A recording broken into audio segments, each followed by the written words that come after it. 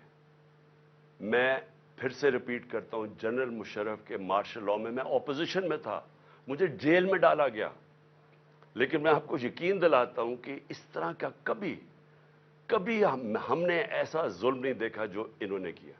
میں صرف نام لکھے ہوئے ہیں کہ جو انہوں نے ہمارے ساتھ کیا.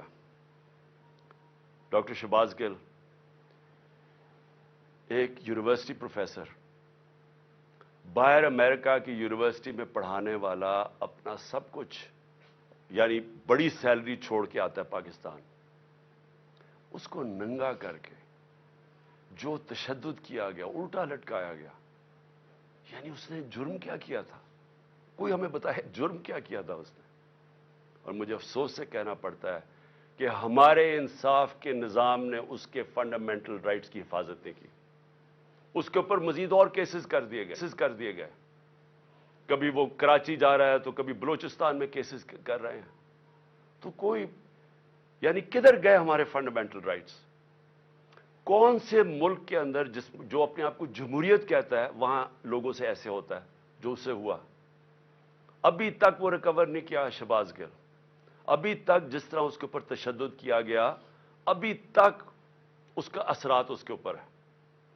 کوئی اس کو انصاف ملنے کی آس پاس سے کوئی نظر نہیں آ رہا، بلکہ ابھی بھی کیسز بھگت رہا ہے وہ. اور ایک آدمی جو ملک کی مدد کرنے آیا تھا، اپنی سے بڑا آئیڈیلزم لے کے آیا تھا، وہ پیسے خرچ کر رہے وکیلوں کے اوپر، اپنے کیسز کے اوپر. میں اس کی اس لیے مثال دے رہا ہوں کیونکہ شاید ملک کے غدار ہوں، کوئی دہشت گرد ہوں، تو شاید ان کو تو ایسے ٹریٹ کرتے ہوں، لیکن ایک پولیٹیکل آدمی، ایک سٹیٹمنٹ کے اوپر اس کے اوپر یہ ظلم کیا گیا. پھر جو اے آر وائی کا جو اس وقت جو ٹی وی چینل کا اس بیچارے کا جو نیوز ایڈیٹر ہے، اس کو کوئی کام ہی نہیں تھا، اس کو رات کے 3 بجے اٹھا کے لے گئے. مجھے یہ ایک نہیں سمجھ آتی کہ رات کے 3 بجے کیوں اٹھانے آتے ہیں؟ کیوں یہ کیا ایک مہذب معاشرے میں وارنٹ نکلتی ہے، آپ گھر پہ جا کے وارنٹ ڈیلیور کریں اور آپ اٹھا لیں ان کو. لیکن صبح کے 3 بجے جا کے سارے گھر میں اندر دروازے توڑ کے اندر گھس جاتے ہیں، وہاں جا کے ان کی عورتیں ہیں، بچے ہیں، ان کے سامنے یہ ظلم کر رہے ہیں. یہ جو اے آر وائی کے جو نیوز ایڈیٹر، ان کے بچوں کے اوپر ابھی تک اثر رہا ہے کہ جو انہوں نے اس طرح کیا. 25 مئی کو جو انہوں نے ہمارے ساتھ کیا، 25 مئی کو لوگوں کے گھروں میں گھسے، 3 بجے تک رات کے لوگوں کے گھروں میں گئے، وہاں اسی طرح دروازے توڑ کے گئے. ایک جو میجر صاحب تھے، ان کے گھر میں جب دروازہ توڑ کے گئے تو انہوں نے گولی چلائی. کسی کو کیا پتا کہ ڈاکو آ گیا، کون آ گیا رات کو؟ تو وہ بیچارہ سپاہی بیچارہ ایسے مارا گیا بیچ میں. ذمہ داری ان کی تھی جنہوں نے آرڈر کیا، اور اس کو اٹھا کے لے گئے، اور اس کو پھر اس کے اوپر تشدد کیا. اس کے بیٹا، اس کا کوئی قصور ہی نہیں تھا. وہ کہہ رہے ہیں میجر صاحب کہ میں نے گولی چلائی ہے. اس کے بیٹے کو لے گئے، اور جو بیٹے کے اوپر تشدد کیا، کتنے مہینے رکھ کے. کدھر گئے فنڈامنٹل رائٹس؟ اور اس کے بعد اعظم سواتی سینیٹر، باہر پیسے اس نے جا کے پیٹرول پمپ کے اوپر امریکہ میں کام جھاڑو دے کے اپنی بزنس بنائی، پیسہ بنایا، اور وہی آئیڈیلزم لے کے وہ پیسہ سب اپنا پاکستان بھی لے، پاکستان بھی آ گئے، سینیٹر بن گئے. ایک ٹویٹ کے اوپر، اور ٹویٹ اتنی سچی ٹویٹ ہے کہ باجوہ کو کہہ رہے ہیں کہ آپ نے NRO2 دیا، ساری قوم کہتی ہے اس نے دیا، اس میں تو کوئی شک نہیں ہے. اس کے اوپر جو تشدد کیا گیا، بچوں کے پوتے اور پوتیوں کے سامنے صبح کے 3 بجے گھس کے اس کو پہلے مارا، پھر حوالے کیا گیا نامعلوم افراد کے جن کا نام بھی انہوں نے لیا ہے، اور ان کو اس کے اوپر ننگا کر کے پھر تشدد کیا. پھر ایک گندی ویڈیو بنا کے بیوی کو گھر دے دی، بیوی اور بیٹی کو. یعنی یہ کون سی بنانا ریپبلک میں؟ کدھر گئے فنڈامنٹل رائٹس؟ پھر آگے آ جائیں فواد چودھری، پھر صبح کے 3-4 بجے پہنچ گئے گھر، ادھر سے پھر اٹھایا، ہتکڑیاں لگائیں، اوپر کپڑا.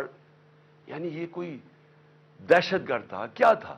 اس کو پھر پھرایا چاروں طرف، اور جو اس سے کیا چھوٹی بیٹیاں وہ ٹرامیٹائزڈ, بیٹیوں کے اوپر اثرات ابھی تک. پھر شندانہ گلزار, کیا اس نے شندانہ نے کیا کہ اس کو دہشت گرد بنا دیا؟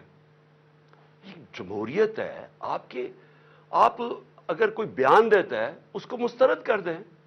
یہ کیسے ہو گیا کہ اس کے بیان کے اوپر اس کو دہشت گرد بنا دیا, اس کے اوپر کیس کر دیا دہشت گردی کا؟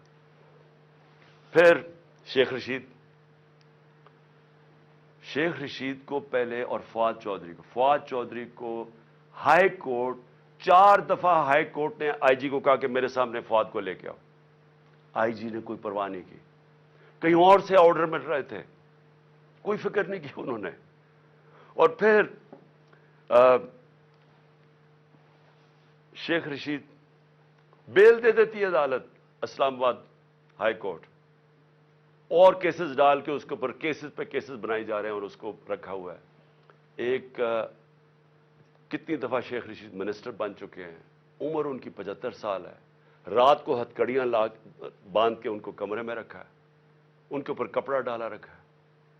یعنی یہ میں اپنے انصاف کے نظام کو آج پوچھ رہا ہوں, کدھر گئے ہمارے فنڈامنٹل رائٹس؟ اور پھر میں گنانا چاہتا ہوں, عمران ریاض کو اٹھایا. ہر وہ آدمی جو رجیم چینج کے جو صحافی خلاف ہے, ہر اس آدمی کو سنگل آؤٹ کیا انہوں نے. ہر اس آدمی کے اوپر, جس طرح عمران ریاض کو یہ دوسری دفعہ اٹھا کے لے کے گئے تھے, ارشد شریف کی جو سارے اس ملک کے لیے جو سب سے دردناک کہانی ہے صحافیوں کی تاریخ میں, جو اس سے کیا گیا, ملک سے باہر پھر قتل کیا گیا, اس کو شہید کیا گیا. ایاز امیر, سمیع ابراہیم, غلام حسین, جو لوگ رجیم چینج کے خلاف لکھتے تھے, تنقید کرتے تھے, ان ساروں کو باری باری کہیں نہ کہیں ان کو ڈرایا, دھمکایا, اٹھایا گیا. سوشل میڈیا کے ہمارے لڑکے, انہوں نے مجھے ایسی کہانیاں سنائی ہیں جو ہمارے نہیں بھی تھے, انہوں نے لوگوں نے آ کے بتایا ہے, جو ویسے سوشل میڈیا پہ جو تنقید کر رہے تھے, ان کو راتوں کو اٹھایا, ان کو بھی لے کے گئے, کہیں کو ننگا کیا, وہی ایک سٹینڈرڈ چیز تھی. خالد گجر ہمارے ایم این اے کے کینڈیڈیٹ ہیں, ان کے بھائی شبیر گجر ایم پی اے رہ چکے ہیں.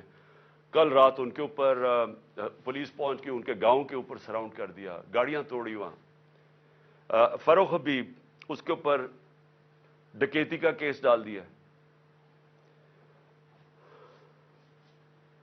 میرے اوپر اب میں اپنے 60 ایف آئی آر ہے میرے اوپر. اور جو سب سے حیران کن چیز یہ ہے کہ اگر میں ایکس پرائم منسٹر ہوں, اپنی ایف آئی آر نہیں کٹوا سکا, اور اس کے بعد جو جے آئی ٹی بنی تھی, جو چیزیں نکال رہی تھی, جس میں واضح ہو گیا کہ اور وہ لوگ شامل تھے جن کو میں نے 3 نام جو نامزد کیے تھے کہ جو ایف آئی آر میں, وہ واضح ہو گیا کہ وہ اس کے پیچھے ہیں. نہ وہ, پھر سے میں کہتا ہوں کہ جو ڈی پی او گجرات, نہ وہ اپنا فون دینے کے لیے تیار تھا, اس کو بھی کہیں سے حکم آ رہا تھا. نہ سی ٹی ڈی کے اندر وہ جو ایس پی تھا, نہ وہ تیار تھا اپنا فون, جس پہ اس نے وہ جو دوسری ویڈیو بنائی تھی, وہ جو شوٹر تھا نوید یا ندیم, نہ انہوں نے دیا, نہ انہوں نے کوآپریٹ کیا. لیکن جو رپورٹ درج کروائی گئی عدالت نے, جے آئی ٹی نے عدالت میں جو رپورٹ درج کروائی, اس کے اندر یہ چیز واضح ہو گئی کہ 3 شوٹر تھے, ایک نہیں تھا, تو دینی انتہا پسند کا سارا ختم ہو گیا کیس.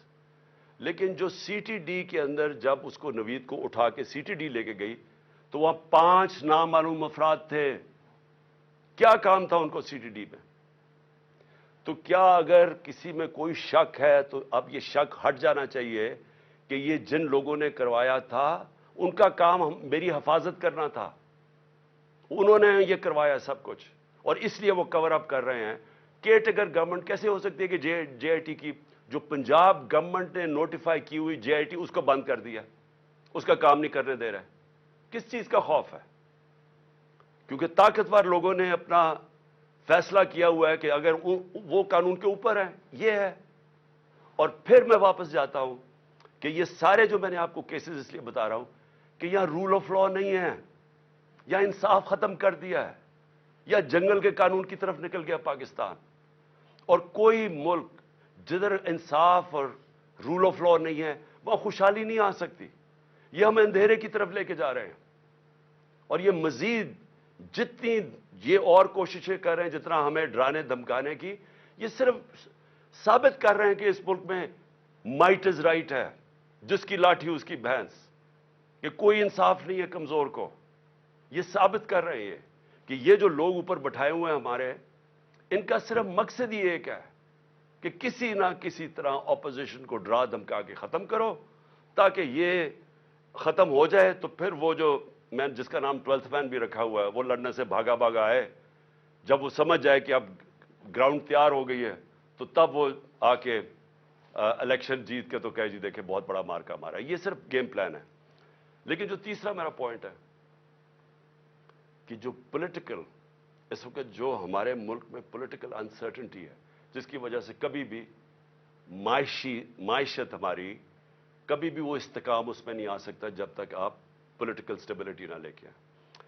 تو ہم نے جب فیصلہ کیا، میں نے فیصلہ کیا کہ ہم اپنی 2 گورنمنٹس کو ڈیزالو کرتے ہیں، پختونخوا اور پنجاب کو، تو اس کے پیچھے اپنا ملک کا سوچ رہا تھا کہ میں نے سوچا کہ اگر ہم آئین کہتا ہے کہ جیسی آپ اپنی گورنمنٹ ڈیزالو کرتے ہیں، جو گورنر ہے اس نے 90 دن کے اندر الیکشن کی ڈیٹ دینی ہے. یہ پاکستان کا آئین ہے. میں نے وہ آئین سوچ کے اپنی گورنمنٹس کو ڈیزالو کیا تھا. اور مجھے تب لوگ کہتے گئے ہمارے کہ یہ نہیں کریں گے، کہ یہ جو طاقتور لوگ ہیں یہ نہیں ہونے دیں گے. اور انہوں نے پوری پہلے کوشش کی کہ کسی نہ کسی طرح ہمیں پنجاب میں کانفیڈنس ووٹ نہ ملے، پھر کہ ہم ڈیزالو نہ کر سکے تھے. ڈرایا دھمکایا، یہاں آ کے بیٹھ گئے وہ طاقتور ہینڈلرز، اور انہوں نے پوری کوشش کی. لیکن اللہ ایک پلان اوپر والے کا بھی ہوتا ہے نا، وہ کامیاب ہو گیا. ہمیں 186 ووٹ مل کے، اور ہم نے اپنی گورنمنٹ، جب کانفیڈنس مل گیا ووٹ، ہم نے اپنی گورنمنٹ ڈیزالو کر دی. اب یہ سارا ملک اب تماشا دیکھ رہا ہے کہ ابھی تک 18 دن ہو گئے ہیں، دونوں گورنرز نے ڈیٹ نہیں دی الیکشن کی. اور یہ جیسے 90 دن ختم ہوں گے تو ساری قوم سمجھ جائے کہ اس کے بعد یہ آرٹیکل 6 لگے گا ہر کوئی جو گورنمنٹ میں بیٹھا ہوگا، کیونکہ وہ بالکل گورنمنٹ، جو بھی گورنمنٹس ہوں گی ایلیگل ہو جائیں گی، وہ آئین کے خلاف ہو جائے گی. اور جو بھی یہ کوشش کر رہا ہے کہ کسی طرح اس کو آگے کھینچا جائے، اور وہ ہمیں پتہ ہے کون کوشش کر رہے ہیں. ایک تو یہ جو امپورٹڈ ڈاکو بیٹھے ہوئے ہیں ہمارے اوپر، یہ خوف زدہ الیکشن سے، ان کو پتہ ہے کہ الیکشن میں یہ جیت نہیں سکتے. اور انہوں نے تیاری کی ہوئی تھی کہ جتنا ٹائم گزرتا رہے گا اس کے اندر یہی حربے استعمال کر کے ہمیں کمزور کرتے جائیں گے، ایف آئی آرز کاٹتے جائیں گے. عمران خان کی جیل کی پلان کیا ہوا ہے کہ اس کو جیل میں ڈالیں گے، اور پھر ہمارے جو سینئر لوگ ہیں ان کو اسی طرح ہراساں کرتے جائیں گے. جو بولنے والا ہوگا اس کا منہ بند کرنے کی کوشش کریں گے. تو یہ ان کا پلان تھا کہ یہ آہستہ آہستہ جب بالکل ہم کمزور ہو جائیں گے تو تب پھر یہ الیکشن کی کوئی ڈیٹ دیں گے. لیکن ہم نے یہ جو اپنی گورنمنٹ ڈیزالو کر کے اب جو سارا پاکستان آج پاکستان کی عدلیہ کی طرف دیکھ رہا ہے. اور میں یہ امید رکھتا ہوں کہ ہماری عدلیہ آئین کے ساتھ کھڑی ہوگی، کیونکہ اگر یہ 90 دن سے اوپر جاتا ہے تو یہ پاکستان کے آئین بھی نہیں، پاکستان کے رول آف لا نہیں، یہ ساری پاکستان کی جمہوریت اس وقت ختم ہو جاتی ہے. اس کا مطلب جمہوریت نہیں ہے یہاں، کیونکہ جمہوریت تو چلتی ہے آئین کے اوپر. تو لہٰذا یہ اب سارا قوم تماشا دیکھ رہی ہے کہ کیا 90 دن میں الیکشن ہوگا یا نہیں ہوگا. میں ابھی آپ کو کہہ رہا ہوں کہ یہ جو امپورٹڈ حکومت ہے یہ اتنی خوفزدہ الیکشن سے، کیونکہ انہوں نے پوری کوشش کی سب کو ملا کے، جو 16 جولائی کو الیکشن ہوئے تھے، بائی الیکشنز پنجاب میں، اس کے باوجود ہار گئے. پھر اس کے بعد ساری جماعتیں ایک ٹکٹ پہ لڑی، پھر ہار گئی، وہ جو اگلا اکتوبر میں الیکشن ہوا تھا. تو یہ ڈرے ہوئے الیکشن سے، یہ الیکشن سے ڈرے ہوئے ہیں، ملک تباہی کی طرف لے کے جا رہے ہیں. روڈ میپ ہے کوئی نہیں، کوئی چیز کنٹرول میں ان کے نہیں ہے. صرف اور صرف اس ڈر سے کہ الیکشن نہ ہار جائیں، ان کو کوئی فکر نہیں ہے کہ ملک برباد ہو جائے، کیونکہ ان کے پیسے باہر پڑے ہوئے ہیں. ان کا پاکستان میں سٹیک ہی کوئی نہیں ہے. انہوں نے پھر سے میں کہہ رہا ہوں یہ پھر باہر بھاگیں گے. لیکن اس جو ملک میں رہنے والے لوگ ہیں ان سب کو تو سوچنا چاہیے نا کہ ہم کدھر جا رہے ہیں. اور ان کو فکر کرنی چاہیے, ہم سب کو فکر کرنی چاہیے کہ اگر یہ ملک نہیں ہے تو ہم نہیں ہیں. اور اگر جس طرح معیشت تباہ ہوتی جا رہی ہے تو سب سے پہلے تو ہماری ساورنٹی جا رہی ہے, آزادی ہماری جائے گی, اور جو ہم پہلے سے کہہ بیٹھے ہیں. تو میں آخر میں میں ختم کرنے سے پہلے میں یہ جو دہشت گردی ہوئی, دہشت گردی کو بھی پوری کوشش کی گئی کہ کسی نہ کسی طرح اس سے سیاسی فائدہ اٹھایا جائے. میں یہ شہباز شریف کے سامنے رکھنا چاہتا ہوں, کیونکہ شہباز شریف کو کوئی یا تو یاداشت ختم ہو گئی ہے یا پریشر میں آ کے ان کو چیزیں نہیں یاد, تو انہوں نے کہا جی کے پی نے پیسہ نہیں خرچ کیا یا کچھ نہیں کیا یا کے پی ذمہ دار ہے. میں صرف آپ کو بتانا چاہتا ہوں کہ پختونخوا میں 2013 میں جب ہماری حکومت آئی تھی, تقریباً 700 پولیس والوں نے شہادتیں دے چکے تھے. پولیس ڈیمورلائز تھی, پولیس کے حالات برے تھے اس وقت, کیونکہ پولیس اپنے آپ کو ڈیفینڈ کر رہی تھی, لوگوں کو کیسے ڈیفینڈ کرتی. اور سب سے زیادہ جو قربانی دی وہ پختونخوا اور اب جو قبائلی علاقہ اس کا حصہ بن گیا, قبائلی علاقے کے لوگوں میں سب سے زیادہ قربانی, اور اس کے بعد پختونخوا کے لوگوں نے سب سے زیادہ وار آن ٹیرر میں قربانی دی تھی. اس لیے کل وہ اتنی تعداد میں نکلے ہیں امن مارچ میں, کیونکہ ان کو خوف ہے کہ پھر سے آپریشن شروع ہوا تو پھر جس وقت آپریشن ہوگا تو اس میں بے قصور شہری مارے جاتے ہیں جس طرح پہلے وہ مارے گئے تھے. تو اس لیے ان کو خوف آ رہا ہے کہ کسی طرح یہ امن ہو وہاں, یہ پھر سے آپریشنز نہ شروع ہو جائیں. لیکن جب شہباز شریف نے کہا نا کہ ہم نے کوئی توجہ نہیں دی, تو میں ذرا صرف آپ کو فگرز بتانا چاہتا ہوں. 9 سال, اور مجھے اس چیز کا فخر ہے کہ ہم جب 2013 کے اوپر آئے,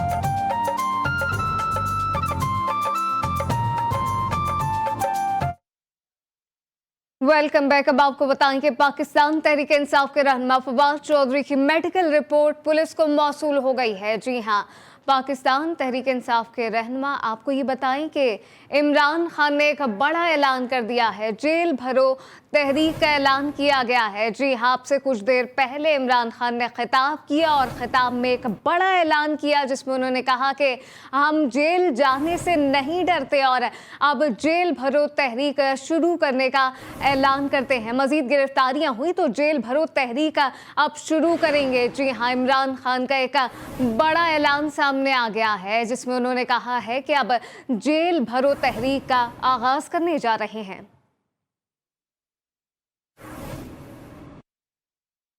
پاکستان تحریک انصاف کے رہنما فواد چودھری کی میڈیکل رپورٹ پولیس کو موصول ہو گئی ہے. رپورٹ کے مطابق گرفتاری کے وقت فواد چودھری نشے میں تھے. مزید کیا تفصیلات ہیں, حمید لنگنا سے جانتے ہیں. آپ کو بتائیں کہ پاکستان تحریک انصاف کے رہنما فواد چودھری کی میڈیکل رپورٹ پولیس کو موصول ہو گئی ہے. رپورٹ کے مطابق گرفتاری کے وقت فواد چودھری نشے میں تھے. جی ہاں, رپورٹ میں یہ انکشاف ہوا ہے. رپورٹ موصول ہو چکی ہے پولیس کو جس میں یہ سامنے آیا ہے کہ گرفتاری کے وقت فواد چودھری نشے میں تھے.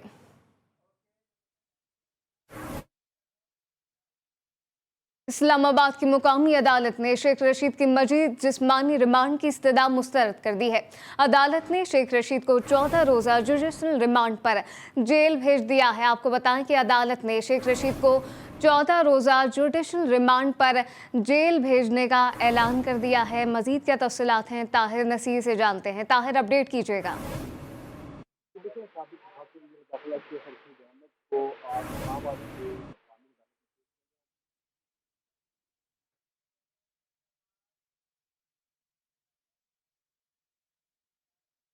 یوم یکجہتی کشمیر کے حوالے سے سندھ کے مختلف شہروں سے ریلیاں نکالنے کا سلسلہ شروع ہو گیا ہے.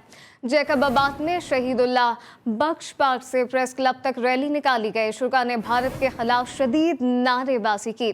شرکا کا کہنا تھا کہ کشمیریوں کے ساتھ ظلم و بربریت پر قوم متحد خاموش ہے. شکارپور میں اسکول کے طلباء نے ریلی نکالی. ریلی میں شریک بچوں نے ہاتھوں میں مزید بینرز اٹھا رکھے تھے جس میں کشمیر بنے گا پاکستان کے نعرے درج تھے.